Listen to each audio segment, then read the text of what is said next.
Okay, so the broadcast has started and all attendees are in listen-only mode, is what I just heard. So let me introduce Chris Hunt. Chris Hunt is got a master's degree from UNH, and he's presently a PhD student. He was a chemist as a master's student, and he's still a chemist as a PhD student. So I hired Chris probably 12 or 13 years ago as a technician, and he immediately moved into a role of a collaborator almost right away. It was really clear that he had a great deal of talent for interpreting data and expressing the results really clearly. So in that time, he's run our lab here at UNH, and he's collaborated with me on several papers and led several of his own. Presently, Chris is taking a leadership role in two of our bigger projects. One that seeks to optimize the Contrast alkalinity sensor, and we've had great results with that. It's been a very successful project, and the other is studying the sources and transformations of organic alkalinity, and that's a project that we're involved in with Bob Byrne down at University of South Florida, and we've been having a lot of fun with that project as well. So, Chris will be finished his PhD in another year or so, has a couple more papers to write. So look out, keep an eye out for those. So the title of his talk is Alkalinity in the Gulf of Maine and Beyond, New Observations, Insights, and Opportunities. And Chris, take it away. All right. Thanks. I just wanted to mention that giving that introduction was Joe Salisbury, who is a research scientist here at UNH. I'm sure everybody knows Joe, but I just thought I would formalize that. And I'd also like to point out that since Joe was just recorded saying that I'll be finished in a year, I can use that as evidence when it's time for me to graduate. Um, okay. So I think everybody should be able to see my screen now. And I just also wanted to take a second to say thank you to Emily and Rue from NECANN for inviting me to present. And also just to point out that NECANN's done a whole series of webinars going back several years. And when I was getting ready for this, I went back and watched a few of them, and it's a really nice resource. So if you haven't looked into their archive of webinars, I highly recommend it. I think it's a really helpful thing to have out there for people to look into. So as Joe mentioned, I'm going to be talking today about alkalinity observations that we've been making as part of a NOAA-funded project. We've been making observations in the Gulf of Maine, but also beyond. And so I'll show you some Gulf of Maine data and then some data from some other areas, and hopefully tie in some more regional insights. So I'm going to start at the very beginning and talk about what is total alkalinity and why do we care about measuring it. The formal sort of descriptive definition of total alkalinity is given by Andrew Dickson in a paper a while ago, where he describes it as the number of moles of hydrogen ion equivalent to the excess of proton acceptors over proton donors. So that's a pretty technical description, but I tend to think of alkalinity more as the capacity of ocean water to neutralize acid. You can also look at it as just the chemical buffering capacity of the ocean, or maybe even more simply, the ability of seawater to resist acidification. And so, why is that important? Hopefully, everyone is by now is convinced that the climate is changing, driven driven by the accumulation of carbon dioxide in the atmosphere, mostly from anthropogenic activities. And as that carbon dioxide accumulates, a bunch of it gets dissolved into the ocean.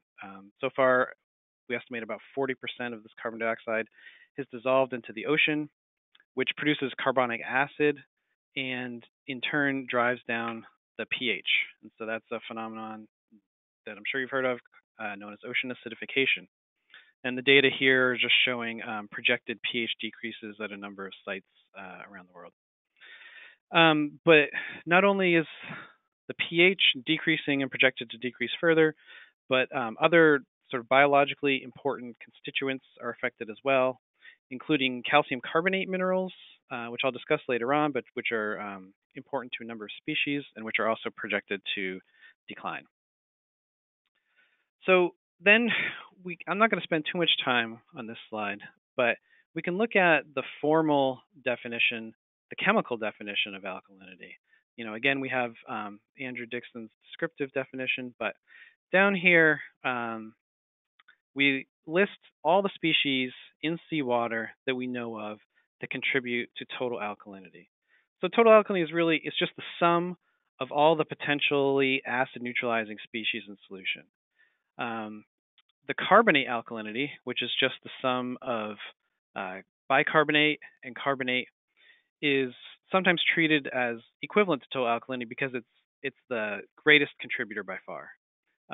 But there are other minor contributors to total alkalinity, including nutrient species, boron species, and et cetera, et cetera. So we can sort of identify all the minor species in this box here. But then, and I'm not really going to get into this too much or very much at all in this talk today, but if anybody is really feels like geeking out on some chemistry, there are these potential organic contributors which have been analyzed in the past a little bit, mostly close to the coast, but there seems to be lately an increasing interest in these organic contributors to alkalinity, and questions arising about can we ignore them? Are they in low enough quantities that we can ignore them safely, or are they actually significantly contributing to this overall total alkalinity? So maybe just count that as a little bit of a teaser for another project we're working on that we can discuss some other time. But for today, we'll sort of focus on this ocean acidification issue. It's been called the other CO2 problem, or even global warming's evil twin, and the sort of process of ocean acidification, this decrease in pH driven by carbon dioxide uptake, has been documented at a number of locations around the world. Closest to us, the closest location is probably the Bermuda Area Time Series here in Bermuda, us being up here in the Gulf of Maine. And so as the atmospheric CO2 increases and subsequently CO2 dissolves into the surface waters of the sea, the carbonate system shifts away from carbonate and towards bicarbonate. And again, this can potentially put stress on shell-forming animals or other organisms that use these materials.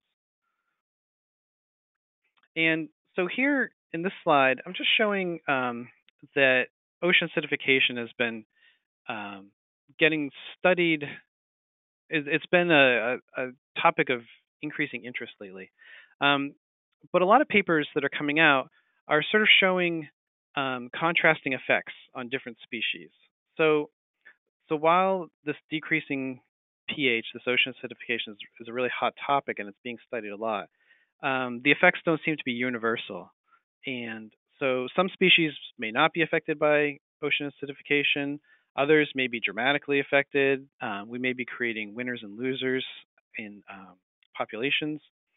And so I'm just trying to show with these titles that it's still an open question about what are the long-term effects that we can expect on communities and on individual species as we look to this change happening in the ocean.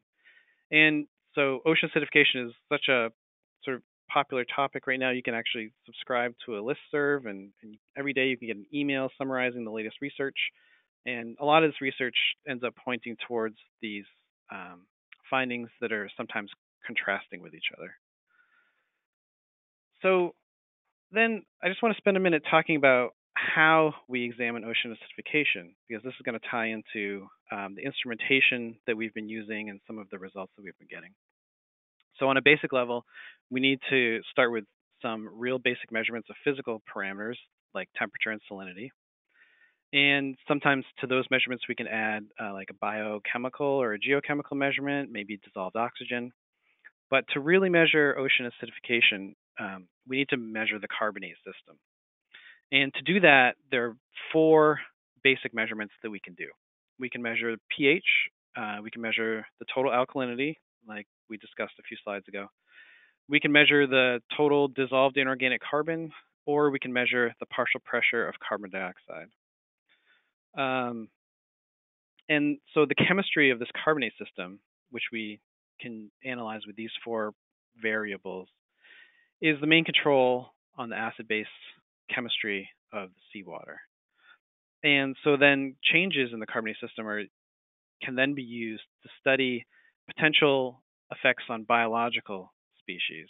So if we can measure, the basic principle is that if we can measure two of these four components, if we can measure two out of pH, total alkalinity, dissolved inorganic carbon, or the partial pressure of carbon dioxide, we can use a system of calculations to estimate the other parameters. And so then we can sort of close, that's the term that we like to use, we can close the carbonate system. And by pairing up two of these variables, we can also solve for other parameters that are hard to measure, like omega aragonite and omega calcite, which I'll discuss in a second. So as I mentioned before, we can pair up two carbonate system variables along with temperature and salinity and crank them through this set of calculations. In this case, I'm citing CO2sys, which is a widely used software program that does all these equilibrium calculations for you and spits out your derived data on the other end. It's really handy. But you can choose any two pairs to add into CO2sys. And so why does total alkalinity why do we choose total alkalinity as a good input parameter into these calculations? For one thing, this table down below, which is really small, but if you can see it at all, if you're trying to estimate something like the carbonate ion, if you combine total alkalinity with either PCO2 or pH, that pair offers the lowest uncertainty just based on error propagation calculations for estimating something like carbonate ion. But in addition, total alkalinity is sort of this important sum parameter, as I mentioned earlier, that takes into account a whole range of species.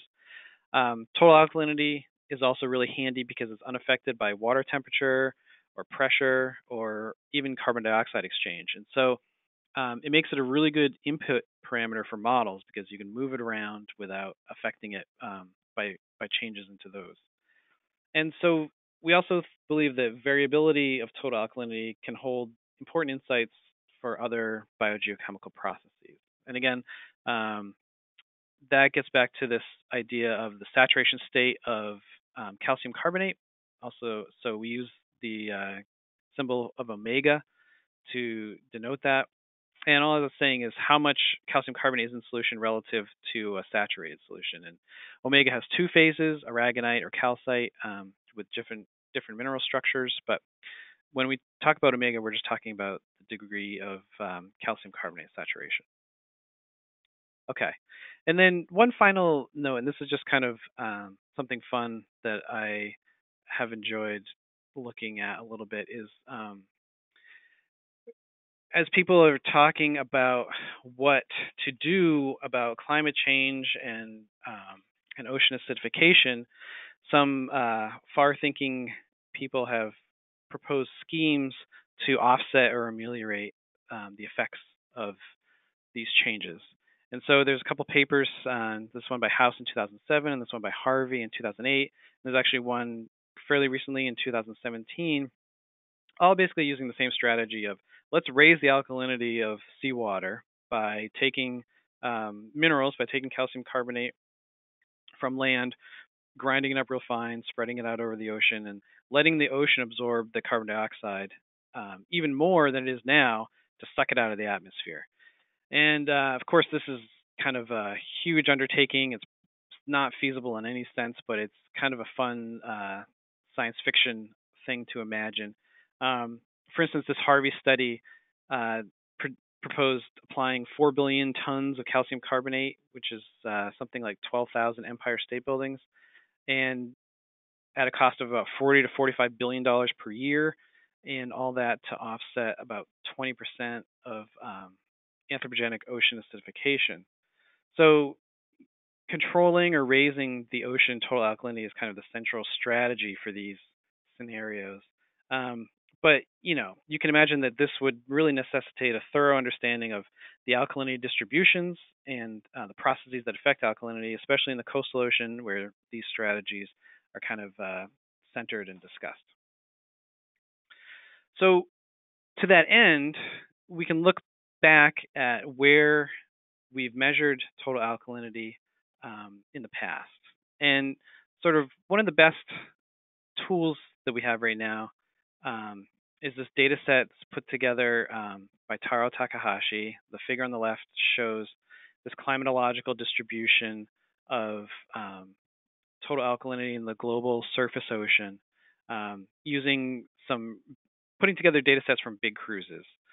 The figure on the right shows taking that same data plus some more data and then applying this 1 degree grid over the entire ocean and coming up with some really advanced ways to interpolate all this alkalinity data to come up with more local interpolations. But then I always like to look at this figure on the bottom right, which is a map showing the location of the world's most productive fisheries.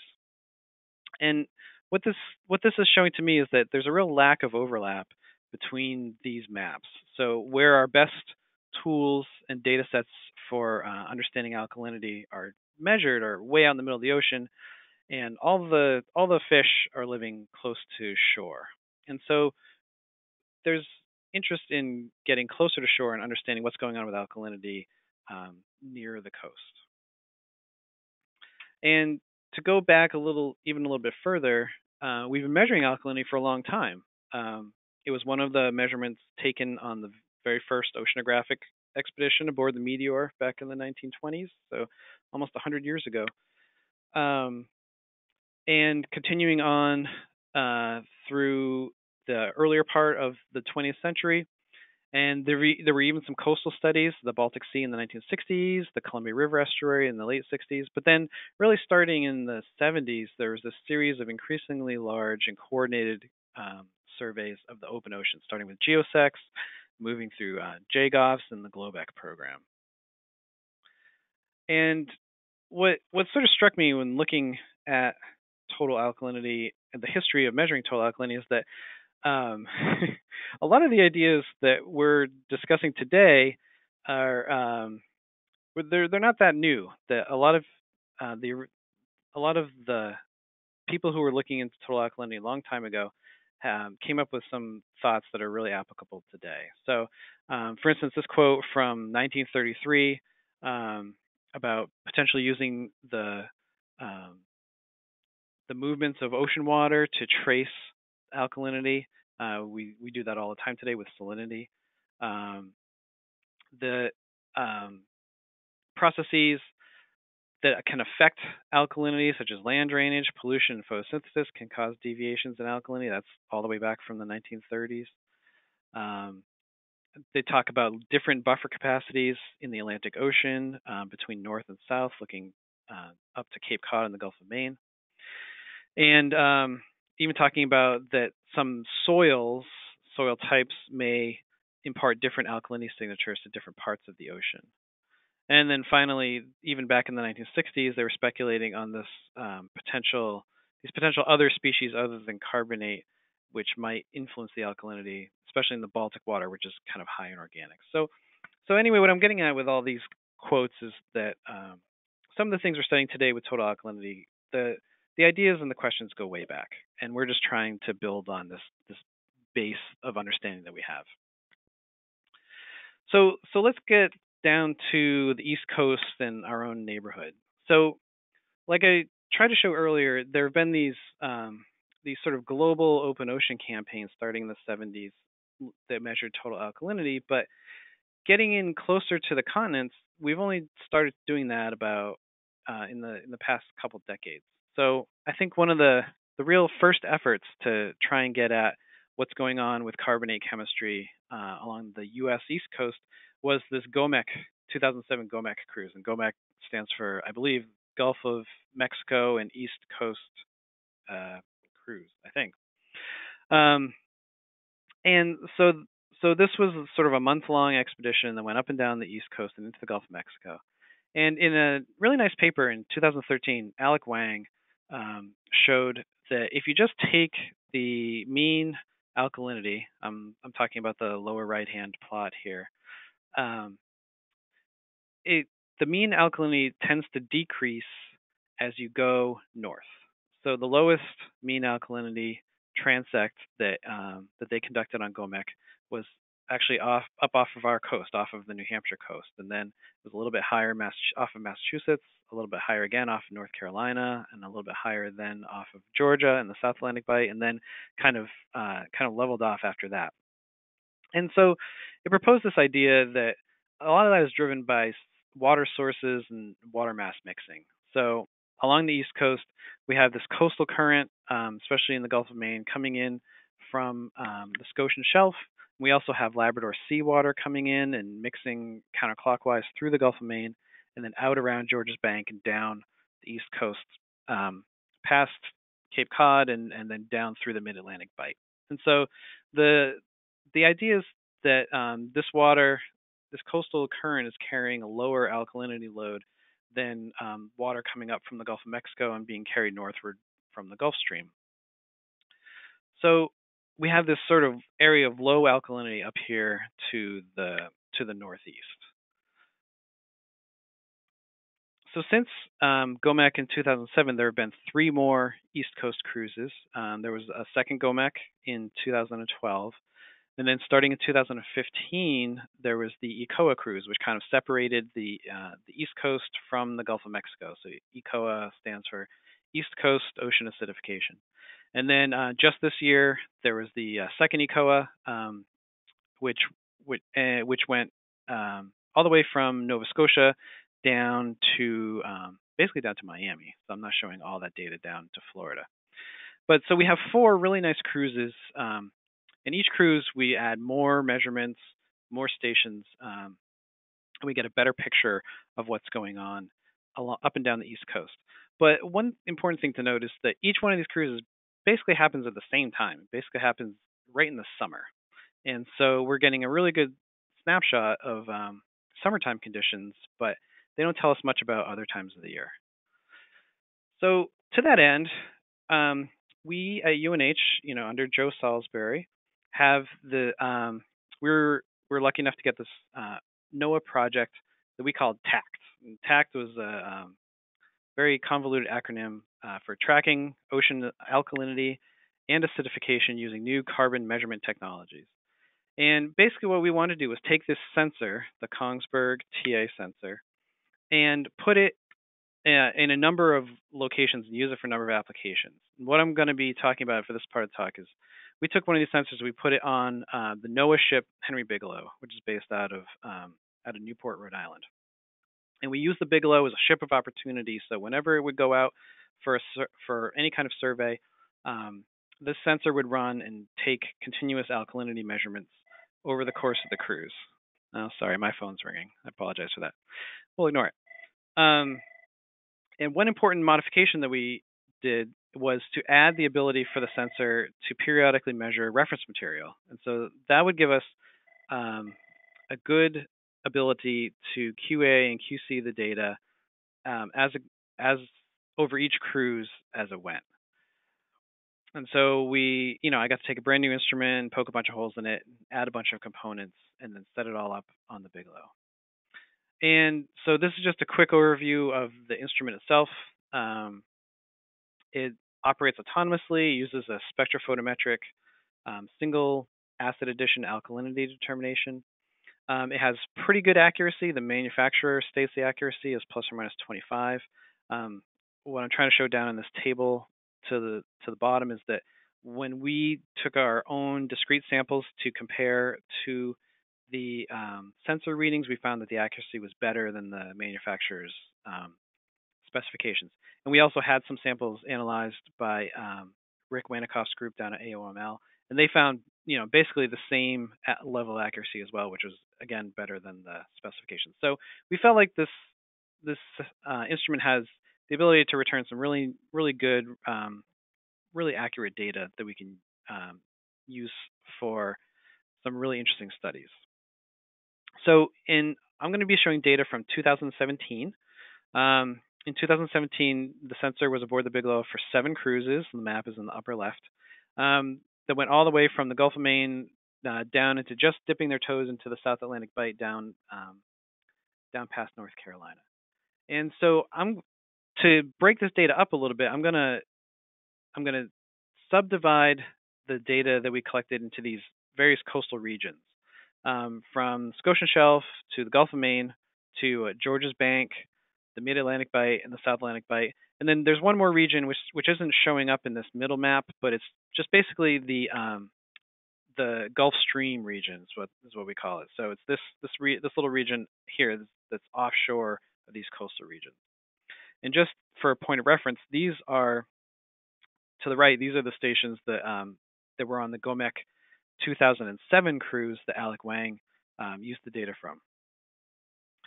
And so this is a map to the left of all the total alkalinity data we collected with our instrument over the course of 2017. So we got just a lot of really nice TA data that we were able to dial in nice and tight with our reference materials and start to look at some spatial patterns and see what's going on with alkalinity up and down the coast. And so going back to the 2007 GOMEC data, and this that showed this decrease in alkalinity from south to north.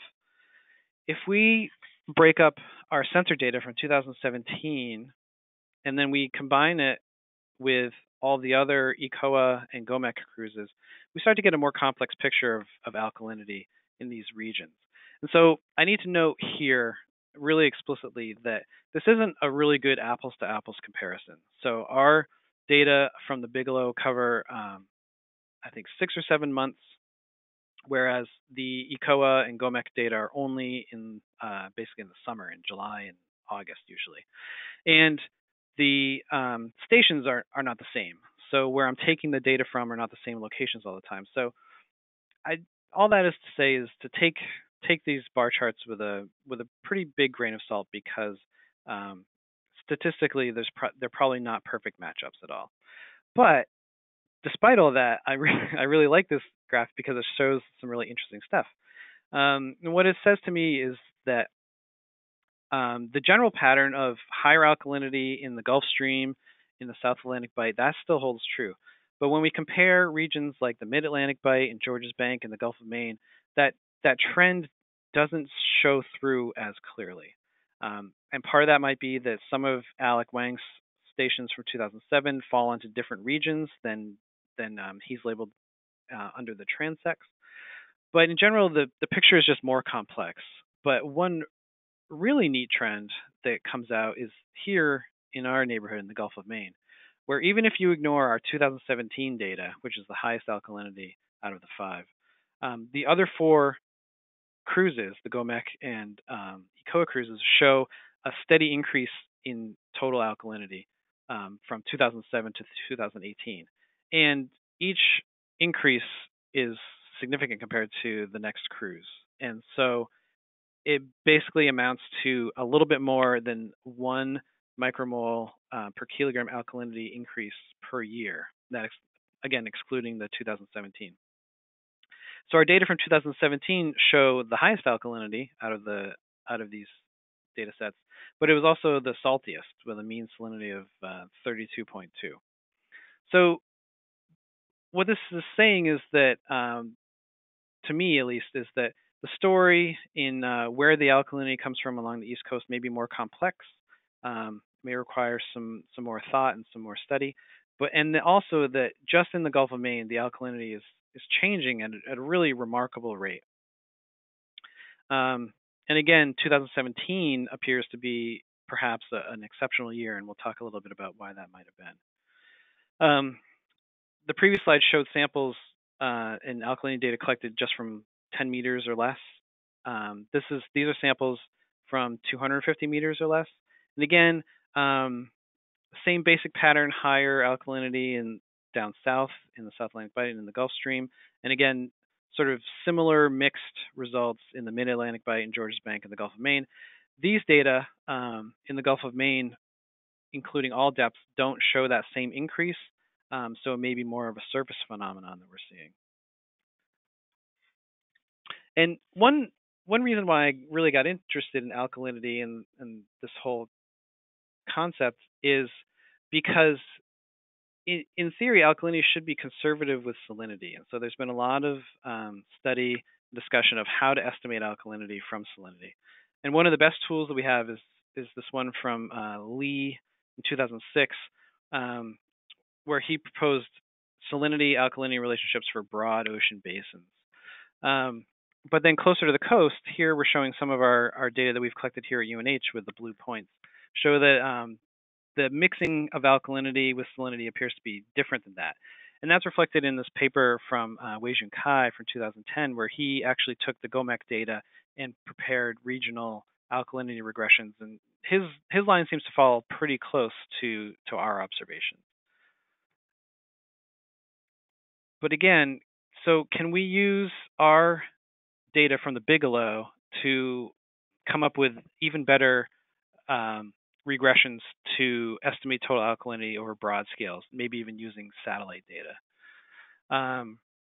And so far, it seems like the data that we've collected aboard the Bigelow give us a much different answer than, for instance, the Lee North Atlantic model, where the mean difference is shown in this map to the lower right. And so, especially up here in the Gulf of Maine, you can see that the difference is quite a bit higher than in other regions. So again, something special may be going on in the Gulf of Maine, especially in this 2017 year. So why is our Gulf of Maine total alkalinity regression so different? On average, our alkalinity was higher than that predicted by the Lee model by 13 micromoles, and even higher than predicted by the Cai model by 8 micromoles. And the alkalinity regression changed from winter to spring to summer. The slope of that line and the intercept changed. And so what's behind that and what's driving that? Well, there might be a couple of reasons. One is that the Gulf of Maine has been shown to be warming at an incredibly fast rate, faster than almost every other part of the ocean, and that was documented in this Pershing paper from 2015.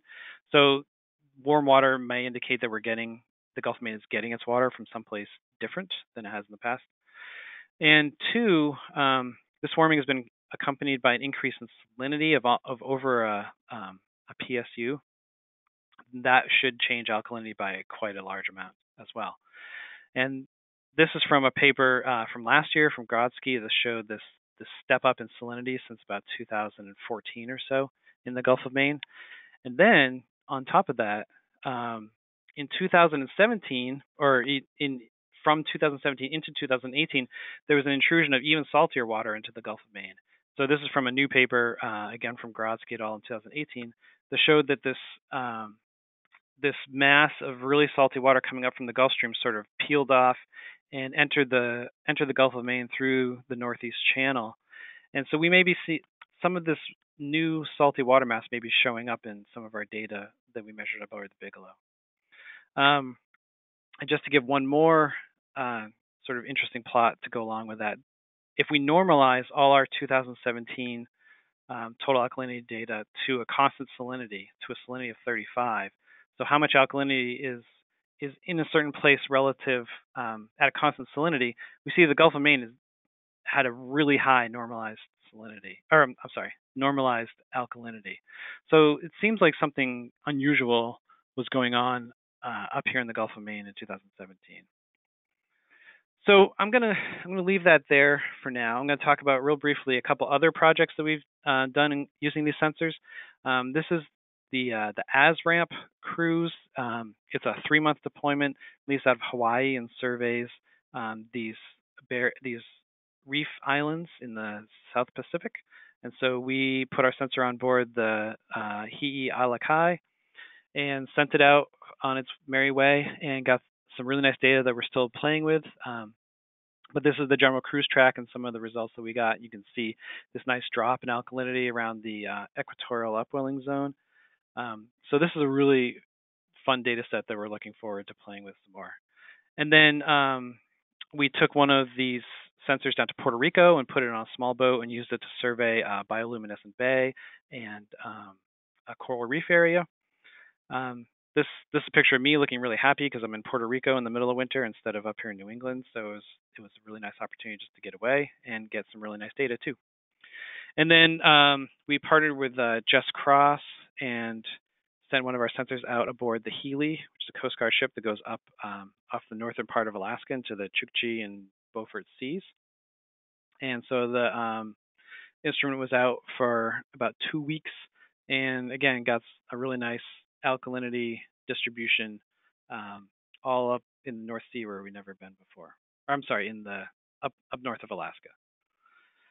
Okay, and then I've used a lot of time, but I'm going to try and bring it back closer to the coast a little bit. So in the ocean, the total alkalinity cycle tends to mirror that of the calcium cycle.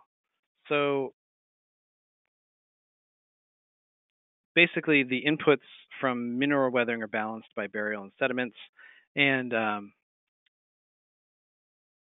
as the ocean acidifies, calcium carbonate will dissolve at shallower depths and will increase alkalinity in shallower waters, and it's sort of a feedback mechanism for ocean acidification. So over long enough timescales, the alkalinity will balance out the changes in atmospheric CO2 and ocean acidification, but this is hundreds of thousands of years. Closer to the coast, I tried to make this figure to show all the different processes I could think about that would contribute to alkalinity distributions. And the timescales of these processes vary from hours to years, and the cumulative effect of them results in a really complex system that governs alkalinity close to shore. And so this is a really busy figure. There's a lot going on in it, but all I'm trying to show is that the closer you get to shore, the more complex the sources and processing of alkalinity become. And so we put one of these alkalinity sensors at our UNH Coastal Marine Lab, which is a great place to do oceanography because it's on land. And we ran hourly alkalinity measurements for a couple of years from 2016 to 2018. We took discrete samples to assess instrument performance. We basically found that, again, instrument performance outpaced the manufacturer's recommendations, and so we felt like we were getting some pretty good numbers out of that system. And what I want to show here is that we can use time series of observations of basic parameters like salinity paired with our total alkalinity measurements, and also paired with measurements of PCO2, which we had already installed at the Coastal Marine Lab. And so by pairing total alkalinity and PCO2, we can run our data through that set of calculations that I described earlier to come up with these omega estimates. So this is our estimated omega aragonite for Coastal Marine Lab for the 2 years that we had the system there. And what this is showing is that the omega changed quite a bit. About almost 75% of the measurements were below this threshold of 1.6, and this omega 1.6 has been identified as a threshold where some animals may be affected and may experience detrimental effects. And then even about 2% of the measurements were below the threshold of 1, and 1 is where the calcium carbonate just starts to straight up dissolve, and so there can be some really severe impacts. And so most of our measurements of omega at this site were between these thresholds of 1 and 1.6.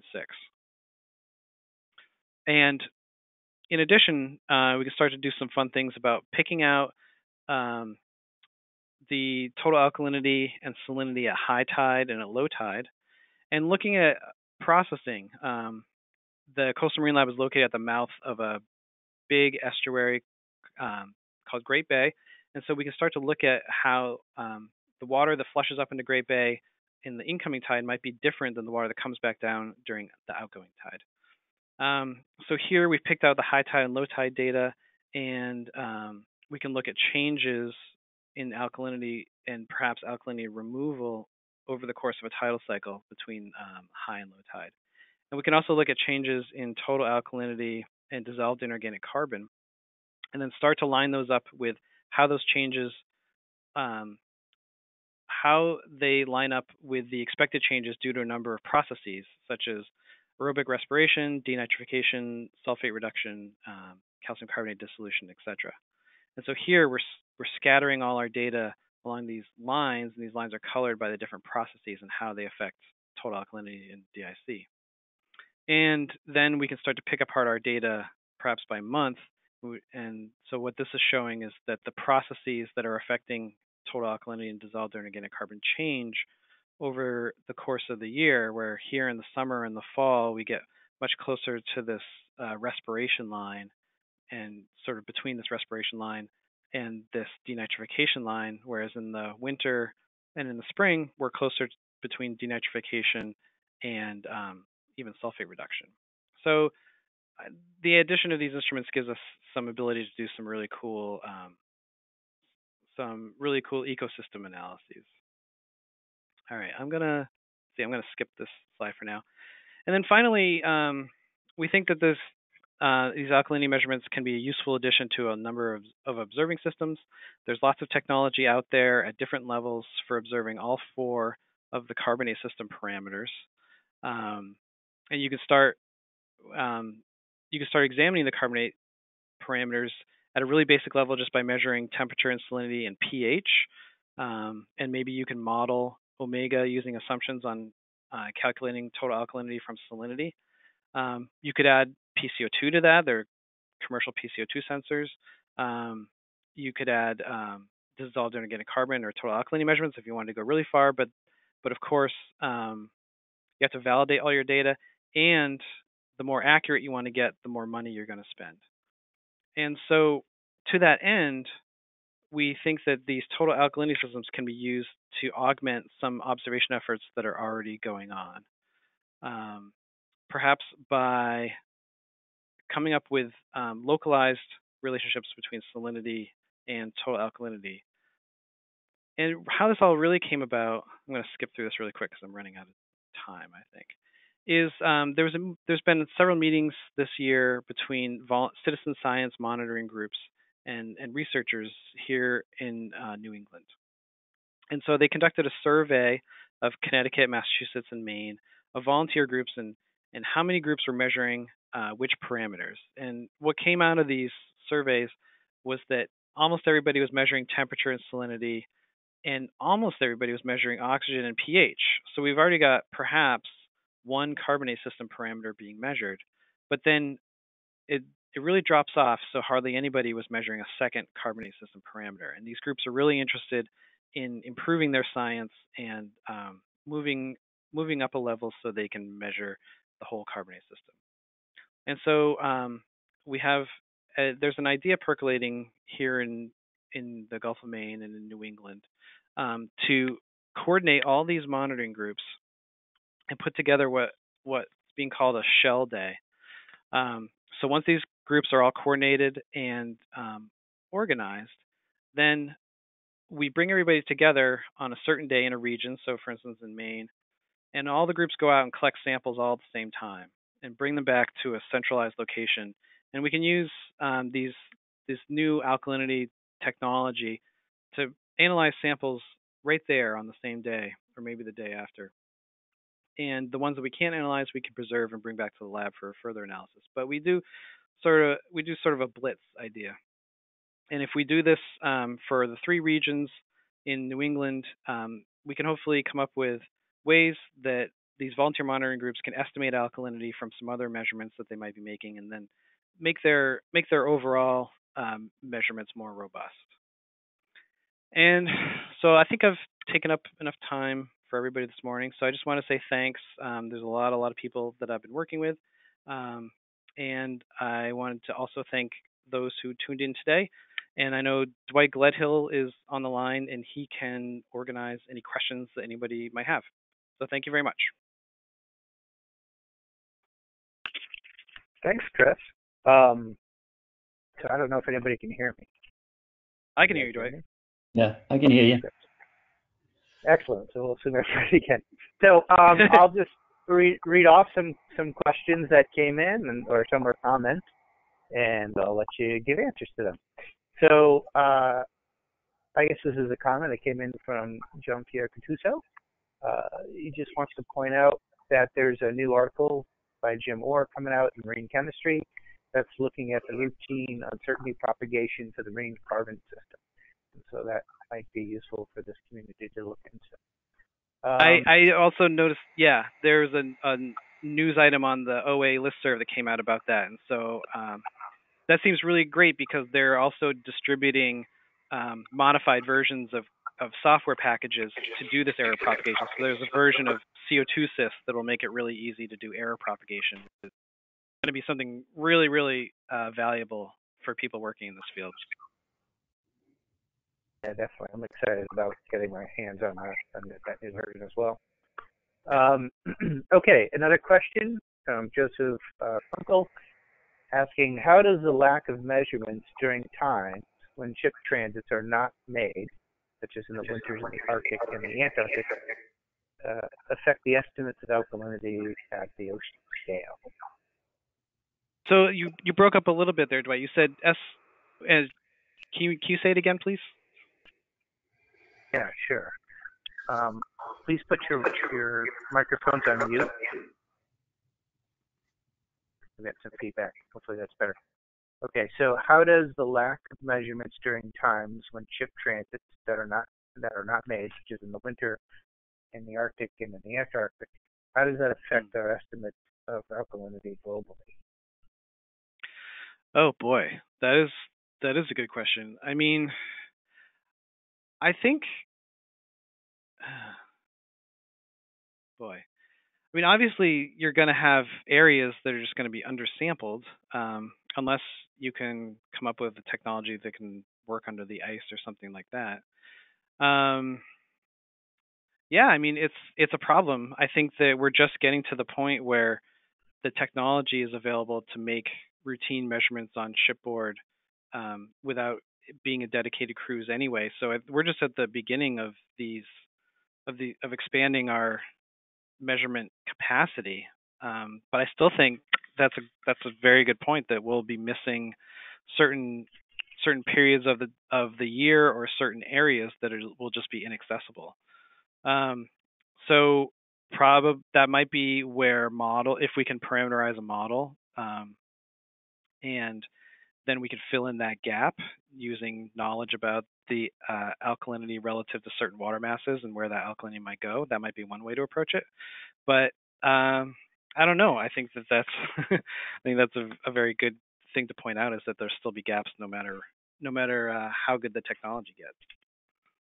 Sure, and those large gaps, particularly in the Southern Ocean, it's not just unique to alkalinity. There's a real deficit of carbon measurements in general. So there is an international push, I would point out, for BioArgo, which is to include, I think, at least the measurement of pH on the new Argo float design.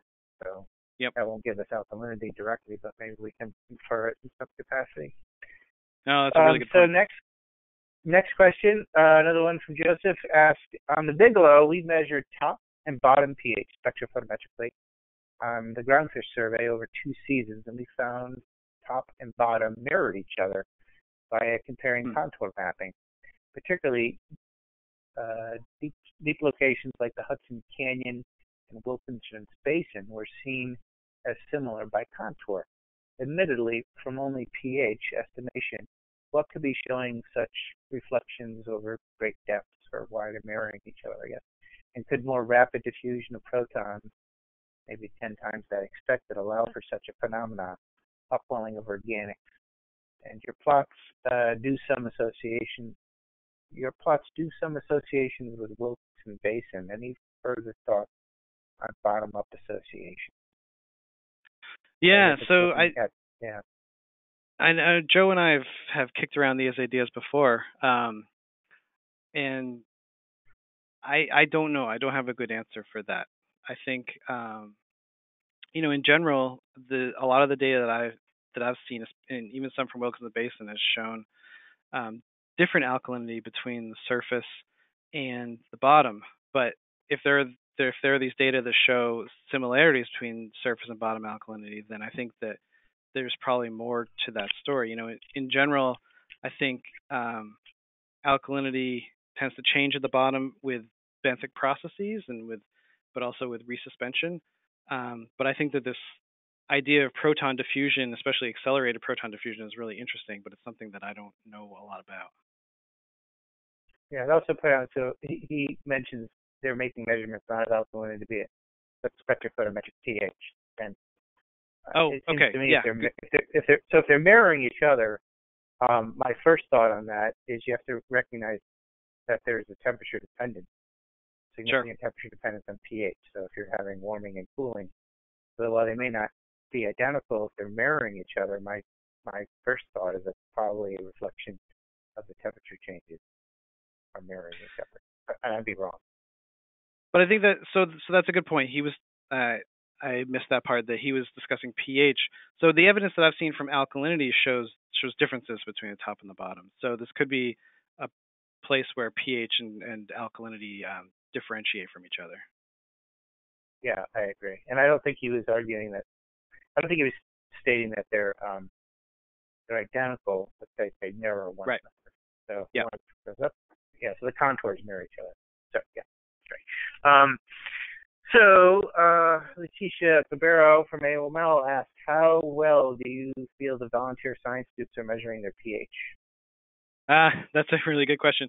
I'm sure that there's a wide variability in how they're measuring their pH. I'm sure there's some groups that are just throwing an electrode in the water. There's probably other groups that are using NBS buffers to calibrate their pH, and I do know that there are some volunteer groups that use like Tris buffers and do a really good job calibrating their instruments. So part of this outreach effort is not only to work with this alkalinity addition, but to help volunteer groups improve their methodologies.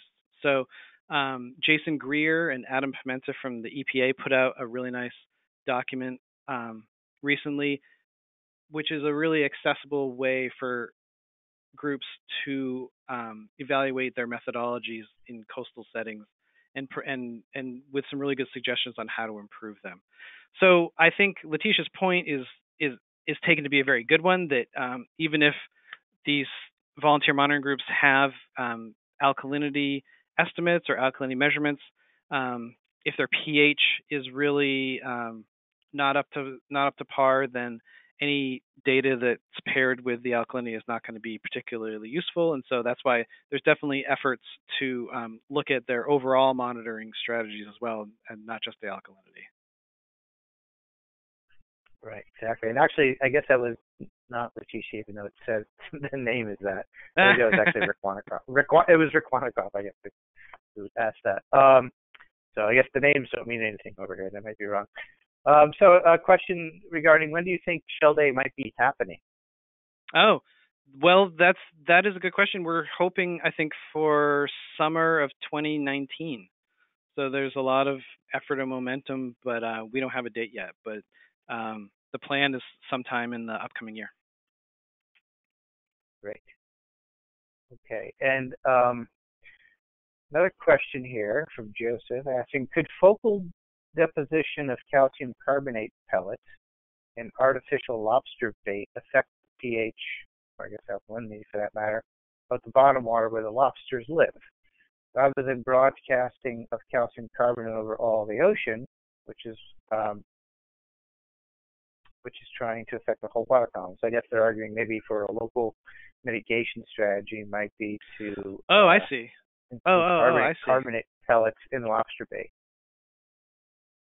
Yeah, sure. I mean, to a certain extent, that water's not gonna stick around for very long. But I think that there's a lot of, I think there's a lot of potential. So I guess the idea is, if you're a lobsterman, could you make an inviting habitat around your lobster trap, where a lobster might be more comfortable hanging out? And can you do that? Can you do that chemically by adding something like calcium carbonate to buffer out the system? I don't know. I don't know about the specific sensitivities of lobsters to ocean acidification. I know there's been a lot of people looking into that, but I haven't heard of any conclusions yet about whether they really care about ocean acidification or not. But I know there's been a lot of work looking at localized amelioration of acidification, even using using photosynthesizing plants like kelp to raise the pH. But all that is really new, and I don't think there's any conclusions yet. But I think, sure, in theory, if you wanted to try and add some sort of buffering agent to localize and improve the conditions around in a certain area, you could do that. I mean, that's what shellfish hatcheries do to condition their water for their animals. So out in the wild, it'd be much harder to control, obviously, but I guess in theory you could try it. Yeah, kind of a neat idea, kind of like a calcium reactor, which is what you do when you do aquaria. And yeah, so there are a number of studies that are being jointly funded through OAP and Sea Grant, and I think there's other investments as well that are going into looking specifically at the effect of ocean acidification on lobsters. So stay tuned on all those studies. Everybody loves lobsters, so and there's going to be right. a lot of results coming out soon about those. Yeah, so we'll see what they tell us. So do you think that higher alkalinity values in the Gulf of Maine could be related to, I guess, the drought in 27? In the drought was that in 2017? Yeah, that's what they're saying here. I don't know if that's I can't really answer that. The data that we have is probably too far from shore to see any localized conditions. So obviously a drought would mean less river input. River input tends to be lower in alkalinity and salinity, and so if you have a lot of river discharge, it can drive down the alkalinity in a coastal setting, and subsequently drive down the omega and the pH and all the related variables. But I think that the data that I'm looking at from 2017 doesn't get close enough to the coast to really get at that. So I have a question that just occurred to me. I'm thinking about that as well.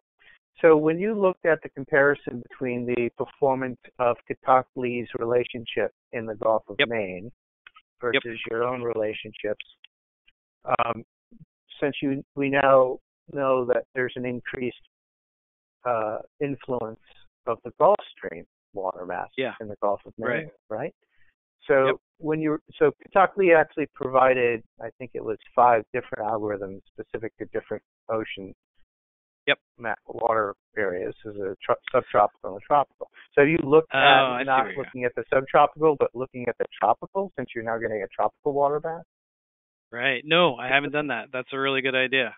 So if we're getting different water in the Gulf of Maine, maybe we need to be using a different relationship. And no, I haven't applied that. I've always just used the sort of northern Atlantic one. Right. And I don't know that tropical relationship off the top of my head, so I can't guess at whether it would tend to estimate alkalinity higher or lower than the Atlantic one. Yeah, I don't know. I can't think of the fitting terms off my head either. Okay, so I noticed another question, Janet Nye. I noticed that in the Mid-Atlantic Bight, predictions of alkalinity by Katakli are higher. I think I can't remember what colors were meant. Okay, so I'm confused about the colors. Okay, so I noticed the Mid-Atlantic Bight predictions of alkalinity by Katakli are higher than actually observed. Why do you think that is the case? Predictions in the Mid-Atlantic Bight are higher. Yeah, so there's a positive bias in the Mid-Atlantic Bight relative to Lee.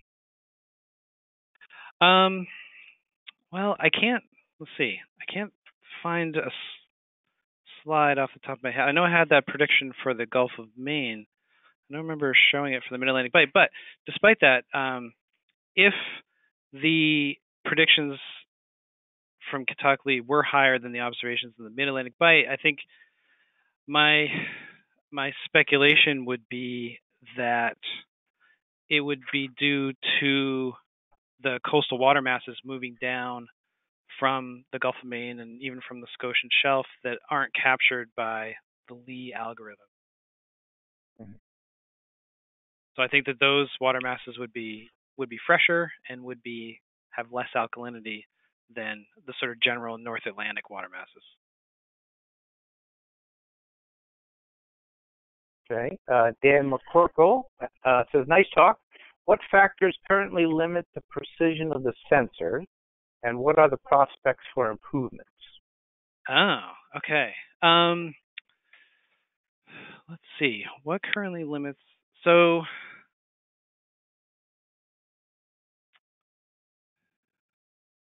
the sensor uses a spectrophotometric measurement of pH and a single acid addition.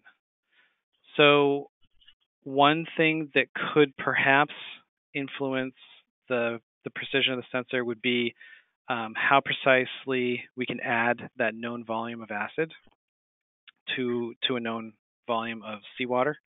And because if we add just a slightly different volume of acid, then it's going to affect how precisely the total alkalinity comes out in the end.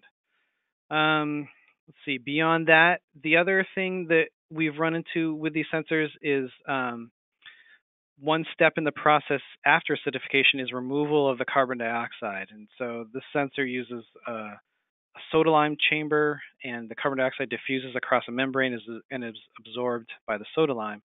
And so incomplete absorption or incomplete removal of the carbon dioxide produced by acid addition would also affect the precision of the sensor. And as for improvements, I know with over the course of this project, we've used thicker and thicker membranes, which has increased the sort of equilibration time and the time that it takes to remove that carbon dioxide. And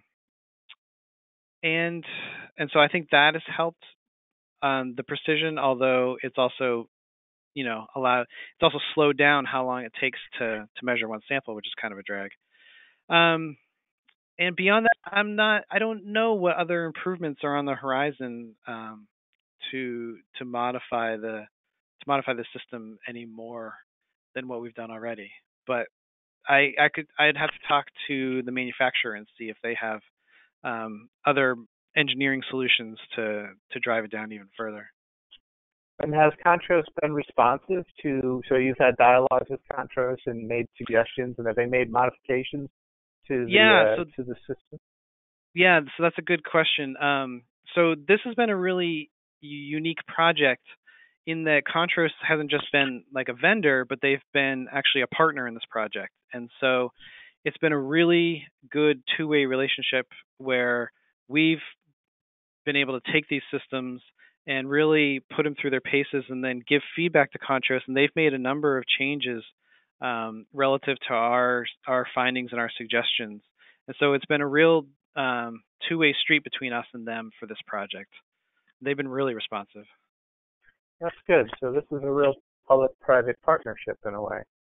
Yeah, I mean the whole project was really set up that way, and it's worked really well. I'll have to remember that. Okay, Matt Lehman asked for the continuous sensor, the Contrast sensor. What was the time interval for each measurement, and is it a batch system using wet chemistry?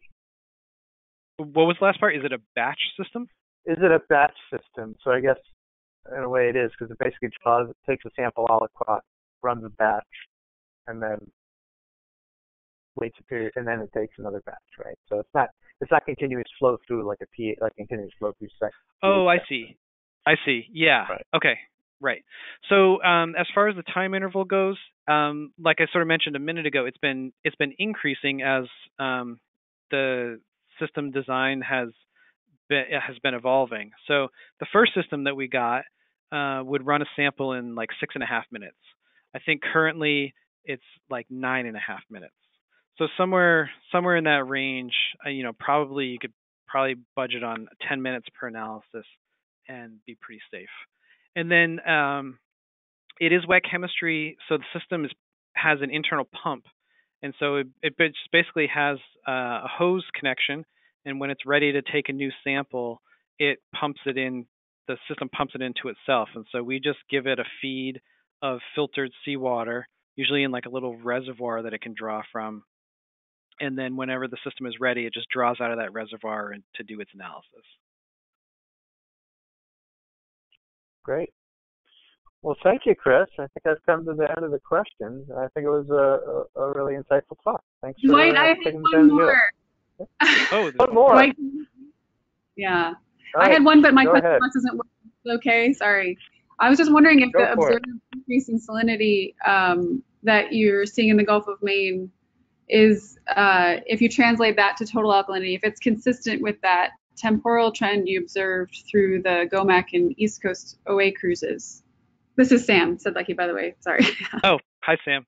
So you're saying, like, in 2017, the alkalinity was higher, but the salinity was also higher, and does it match up with the increase using the GOMAC and the ECOA data?